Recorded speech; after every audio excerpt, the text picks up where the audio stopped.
नमस्कार दोस्तों। बहन जी यानी मायावती भी यूपी में होने वाले उपचुनाव में अपनी किस्मत आजमा रही हैं और ये उन्हें भी बखूबी पता है।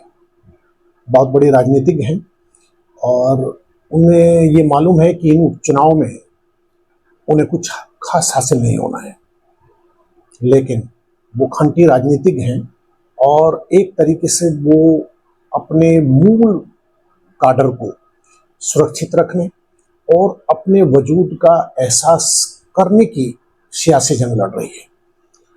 अब यूपी में 9 सीटों पर उपचुनाव होने हैं और माया ने पहली बार विशुद्ध तौर पर उपचुनाव के लिए एक तरीके से अच्छे प्रत्याशी जातिगत आधार पर भी अच्छे दांव खेले हैं और अकेले चलो वो पहले कह चुकी कि भाई हम गठबंधन नहीं करेंगे किसी के साथ।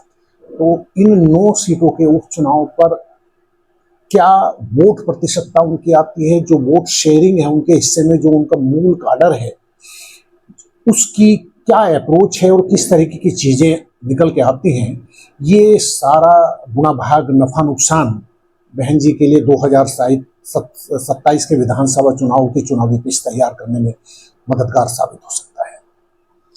अब बहन जी ने एक तरीके से जो पिछले एक सप्ताह से पोस्टर वार चला है, भाजपा का बटोगे तो कटोगे, सीएम योगी आदित्यनाथ से लेकर बाकी नेता भी उन्होंने मतलब एक स्लोगन उतारा है खासकर उपचुनाव के लिए। सीधे सीधे मैसेज सबको पता है किसके लिए है, क्या लामबंदी है, किस तरीके की इस स्लोगन के निहितार्थ हैं, सब जानते हैं।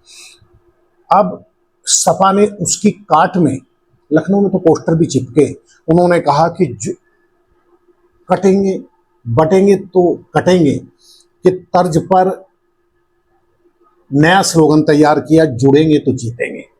ये पोस्टर वार चला दोनों पार्टियों के बीच और ये भी सच है कि यूपी में 9 उपचुनाव पर सीधे सीधे संघर्ष सपा और बीजेपी में है, क्योंकि कांग्रेस चुनाव नहीं लड़ रही है। रही बात मायावती की, तो उन्होंने एक तरीके से ये बड़ा फैसला किया है और पहली बार उन्होंने खासकर उपचुनाव में ही सही, जो भाजपा के प्रति तथाकथित सॉफ्ट कॉर्नर का उन पर आरोप लगता है, उसके बड़े खामियाजे बहन जी ने उठाए। प्री प्लान भगवा खेमे ने इस मुद्दे को कैश किया, उनके मूल काडर से लेकर उनके समर्थक वर्ग तक भी कंफ्यूजन पैदा किया कि बीजेपी के प्रति इस पर्दे के पीछे का तथाकथित मुलायमियत की वजह क्या है। ईडी, अन्य जांच एजेंसियां, क्या है वजह? कभी ना माया मुखर हुई है, ना उनके किसी प्रवक्ता ने। प्रवक्ता को मतलब ही नहीं, माया की एक लाइन होती है, वही तय करती है पार्टी में, वो पार्टी प्रमुख हैं। तो सीधे सीधे मैसेज अब के उन्होंने ये किया कि उन्होंने नया स्लोगन इजाद किया है। उन्होंने कहा बसपा के साथ रहेंगे, हमारे साथ जुड़ेंगे तो आगे बढ़ेंगे और सुरक्षित रहेंगे। ये स्लोगन बहन जी ने दिया है और इसके निहितार्थ बड़े हैं। उन्होंने सीधे सीधे कहा है कि उन्होंने दोनों को निशाने पर लिया है, सपा और बीजेपी दोनों को। उन्होंने कहा बीजेपी की सरकार की तुलना कर लीजिए, सपा की सरकार की तुलना कर लीजिए, जो बीजेपी की अब सरकार चल रही है उसके क्रियाकलाप देखिए। मेरी जो सरकार थी, हमारी जो सरकार थी, वो प्रशासनिक लिहाज से आम पब्लिक के दर्द सुनने और उनकी समस्याओं का निवारण करने में इनसे कई गुना आगे थी। और फिर उन्होंने धीरे से इन 2 पार्टियों के बीच पोस्टर वार में अपने को शामिल करा लिया। उन्होंने कोई ना जोड़ेंगे, ना कटेंगे, ना जुड़ेंगे और जीतेंगे, कुछ नहीं। उन्होंने सीधे कहा है बीएसपी से जुड़ेंगे, यानी पार्टी को आह्वान किया है जो उनसे मूल काडर छिटका है, जो उनके प्रति बेहद सम्मान दलित मतदाता रखता है, लेकिन उसका जो जुड़ाव हुआ है पिछले 10 सालों में, वो 2014 से 19 का बीजेपी का के प्रति उनका दलित का एक वर्ग का जुड़ाव होना हो, उसमें आरएसएस की भी मेहनत है, अपने उनके तौर तरीके हैं। और दूसरा, कांग्रेस के प्रति भी पिछले भारत जोड़ो यात्रा के बाद से सारा सब कुछ एक वर्ग, एक कुछ प्रतिशतता, ये सियासी पंडित भी मानते हैं कि उसका दलितों का एक वर्ग गया है इधर कांग्रेस के प्रति, वो माया की चिंता है। तीसरी बहन जी की सबसे बड़ी चिंता है बीजेपी और कांग्रेस से इतर चंद्रशेखर आजाद की। वो नाम नहीं लेती मुखर तौर पे चंद्रशेखर आजाद का, लेकिन सहारनपुर के इस युवा तुर्क ने, इस संघर्षशील युवा ने एक लकीर जुदा खींचने की हिम्मत तो दिखाई है। जो दलितों का एक तरीके से युवा वर्ग है, जो चेतना के राह पर अब चलना सीख रहा है, उसे अपने हित कहाँ बेहतर है, कहाँ उसका भविष्य उसे आवाज दे रहा है, वो सोचने लगा है। और इसी सोच को चंद्रशेखर आजाद ने कैश किया है और बिजनौर में नगीना की जीत चंद्रशेखर आजाद की सियासी जमीन को पुख्ता तो कर गई है। उन्होंने भी मुजफ्फरनगर में, खासकर मीरापुर की बात करते हैं, वेस्ट यूपी की बात करें, तो आजाद ने भी अपना कैंडिडेट उतारा है। उन्होंने एक तरीके से जाहिद हुसैन को उतारा है और माया ने शाह नजर पर नजर इनायत की है। और सबसे बड़ी बात यह कि दोनों नेता जमीन से जुड़े हुए नेता हैं, कोई उनकी खास पहचान नहीं है।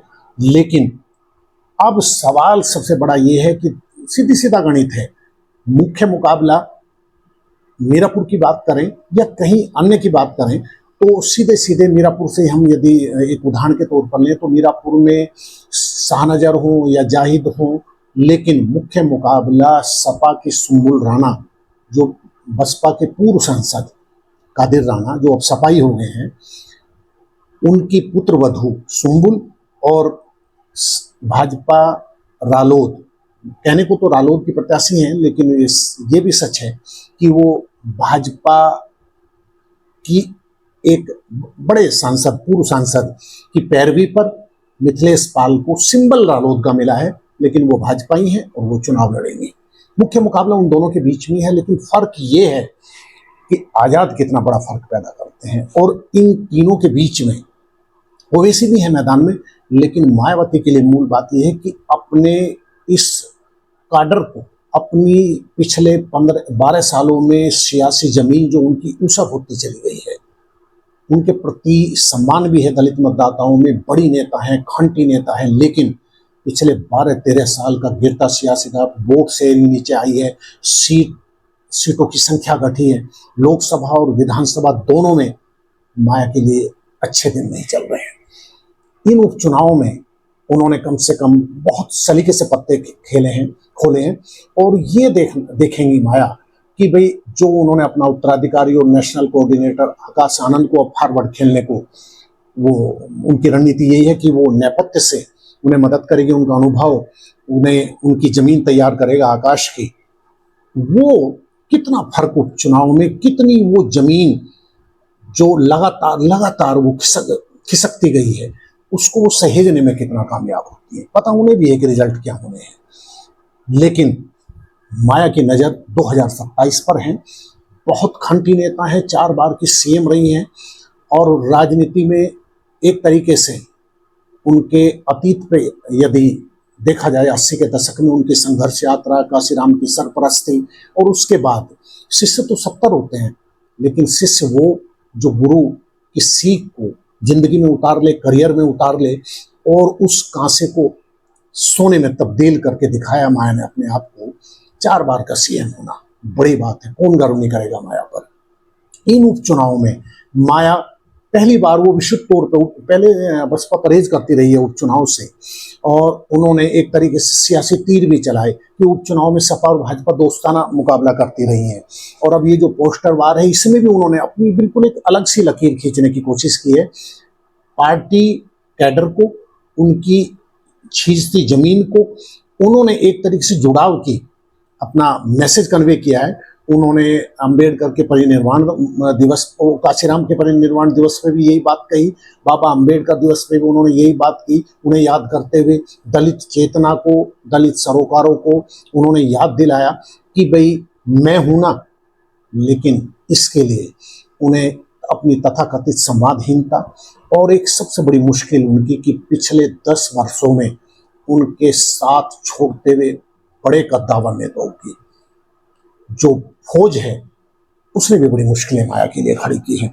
अब देखिए उनका एक तरीके से बड़े नामों में राम अचल राजभर, लालजी वर्मा, रामवीर उपाध्याय, दानिश अली, नसीमुद्दीन सिद्दीकी, अब इनमें से कोई भाजपाई है, नसीमुद्दीन सिद्दीकी तो बहुत करीबी थे कभी माया के, वो अब कांग्रेसी हो गए हैं।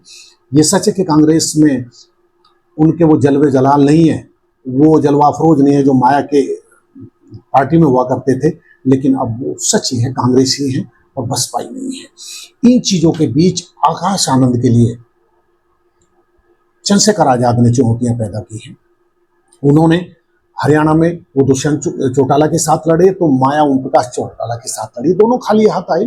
चौटाला परिवार की वहां पे बहुत बुरी गत बनी, तो माया और चंद्रशेखर आजाद का तो फिर स्वाभाविक तौर पर उनके हाथ में सिफर आई। माया ने ठीक जैसे रिजल्ट आए इनेलो से अपना गठबंधन तोड़ दिया, और फिर उन्होंने बाकायदा घोषणा भी, वो किसी के साथ गठबंधन नहीं करेंगी। अब वो महाराष्ट्र झारखंड भी जाएंगी, वहां भी अकेले लड़ेंगी वो फिलहाल। और अब उन्होंने सीधे सीधे कहा है कि बसपा से जुड़ेंगे तो आगे बढ़ेंगे, सुरक्षित रहेंगे। इस स्लोगन के साथ माया अपने प्रशंसकों में, अपने मूल काडर में चंद्रशेखर आजाद से उपजी चुनौतियों के बीच इन 9 सीटों पर किस कदर अपने पुराने रंग में दिखती हैं, क्या उनका वोट प्रतिशत कुछ बढ़ेगा क्या, जो खतरनाक लेवल पर नीचे आया, चिंता में डालने वाला उनके प्रशंसकों को भी और उन्हें भी। अब देखिए कि लोकसभा की बात देखिए, 14 के लोकसभा चुनाव में उनका खाता नहीं खुलता माया का। 19 में वो सपा के साथ लड़ती हैं तो 10 सीटें जीतती हैं, लेकिन वो ये आधार बना के, ये इल्जाम लगाकर, आरोप लगाकर गठबंधन तोड़ती हैं कि भाई हमारे वोट तो शिफ्ट होते हैं दूसरी पार्टियों को, लेकिन दूसरी पार्टियों का जो मतदाता है वो हमें वोट नहीं देता। खैर, और फिर वो 24 में अकेले उतरती हैं, लेकिन नतीजा बहुत होश उड़ाने वाला, सिफर पर सिमटती है बसपा। अब विधानसभा चुनाव की देखिए एक बार, कहाँ तो 2012 में वो सीएम थी और हसीन दिन थे बहन जी के, सुखद दिन, बड़ी संभावना भारतीय राजनीति की।